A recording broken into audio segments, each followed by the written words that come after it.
Here's how to charge, power on, and install your Mavgo Rechargeable GPS tracker. First, fully charge the device using the USB Type C cable. The power LED blinks red while charging and turns solid red when fully charged. Charging typically takes up to 3 hours. If you're hardwiring with the optional DC converter, plug it into the charge port, connect the red wire to a constant 12 volt and black wire to ground.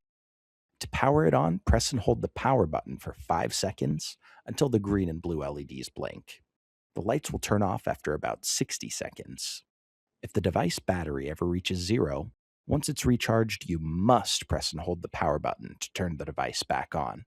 The device will not resume reporting until it is powered back on. Install the Mavgo in a secure spot like under the seat or in the glove box, and avoid enclosing it in a metal box, since that can block satellite signal.